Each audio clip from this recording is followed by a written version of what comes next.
안녕하세요. 교정 전문의 박열 원장입니다. 오늘은 단기 교정에 대해서 말씀드리겠습니다. 여러분, 단기 교정이라고 들어보셨나요? 네, 단기 교정은 교정 기간을 짧게 진행한다는 얘기가 되겠습니다. 많은 분들 알고 계시겠지만 교정은 보통 1년이나 2년, 길게는 3년까지도 걸리는 경우가 많이 있습니다. 그래서 많은 분들이 교정을 원함에도 불구하고 이렇게 긴 기간 때문에 쉽게 결정을 내리지 못하는 경우가 많고요. 또 상담을 하다 보면 짧은 기간 동안 단기에 교정할 수 있는 방법은 없는지 물어보시는 분들도 많습니다.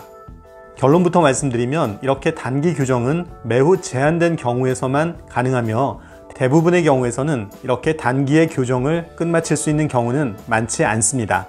자, 그렇다면 왜 단기의 교정을 하는 것이 불가능한지 한번 살펴보겠습니다. 자, 이런 문제를 이해하기 위해서는 치아 교정의 원리를 한번 살펴볼 필요가 있겠습니다. 우리가 생각하는 것처럼 치아의 보이는 머리 부분이 움직이는 것이 아니고요. 치아의 뿌리 부분이 잇몸뼈 속에서 움직이는 것입니다. 이렇게 치아 뿌리 부분이 잇몸뼈 속에서 원하는 위치까지 이동하는 것이기 때문에 당연히 시간이 오래 걸립니다. 치아 뿌리 부분이 뼈 속에서 원하는 위치로 충분히 이동을 해야 교정이 끝나고 교정기를 떼더라도 원래대로 돌아가지 않고 안정적인 위치를 유지할 수가 있습니다. 자, 그리고 또 한 가지는 이렇게 치아 뿌리가 충분한 위치로 이동을 해야 그 주위의 잇몸뼈나 또 입 모양이 충분히 좋게 개선이 됩니다. 그래서 웃을 때도 이쁜 모양이 되고요. 또 기능적으로도 안정적인 위치에 자리 잡을 수가 있는 것입니다. 자, 주위를 보시면 교정을 2년, 3년 오래 했지만 교정기를 떼고 난 다음에 얼굴 모양이 굉장히 이쁘고 보기에 좋은 경우를 보신 적이 있을 것입니다.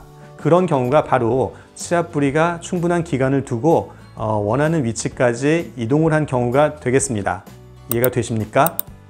자, 그렇다면 이처럼 3개월이나 6개월 정도의 단기의 교정을 하기 위해서 사용하게 되는 방법이 있는데 그 방법을 한번 보시겠습니다.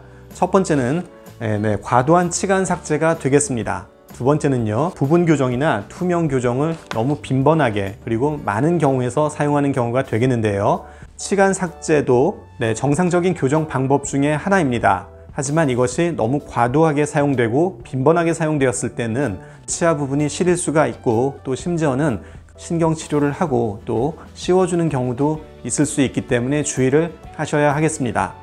부분 교정도 마찬가지인데요. 부분 교정은 우리가 어떤 특정한 치아를 이동하기 위해서 전체 치아가 이동을 해줘야 되는 경우가 많이 있는데요. 그런 것을 너무 가볍게 생각하고 쉽게 부분 교정을 하셔서 어떤 특정한 치아 부분만 이동하게 되면 나머지 치아들이 이와 조화를 이루지 못하게 됩니다. 뿐만 아니라 부분 교정을 과도하게 사용했을 경우는 꼭 동반이 돼야 되는 것이 과도한 치아 삭제가 됩니다. 따라서 이러한 부분 교정 역시 아주 신중하게 그 경우를 선택을 해야 되겠습니다. 투명 교정도 마찬가지입니다. 투명 교정은 뿌리 이동을 충분히 하기 어렵기 때문에 많은 양 뿌리 이동이 필요한 경우에는 투명 교정을 이용해서는 안 되겠습니다. 이렇게 말씀드린 세 가지 경우 모두 적절하게 사용될 경우에는 올바른 치료 방법 중에 하나가 될 수 있는데 무리하게 빈번하게 사용하는 것은 유의하셔야 하겠습니다. 이상으로 오늘은 치아 뿌리가 잇몸뼈 속에서 충분히 이동을 해야 하는 치아 교정의 원리에 대해서 말씀을 드렸습니다. 따라서 1년, 2년 그리고 그 이상의 기간이 필요할 수밖에 없고 너무 무분별하게 그리고 경솔하게 결정된 단기 교정은 만족스러운 결과를 가져올 수 없을 뿐만 아니라 우리가 생각지 못했던 부작용도 있을 수 있기 때문에 잘 심사숙고해서 결정하셔야 하겠습니다. 오늘 말씀 도움이 되셨다면 박열 원장의 치아교정TV도 구독 신청 많이 해주시기 바랍니다. 그럼 저는 다음 시간에 다시 뵙겠습니다. 감사합니다.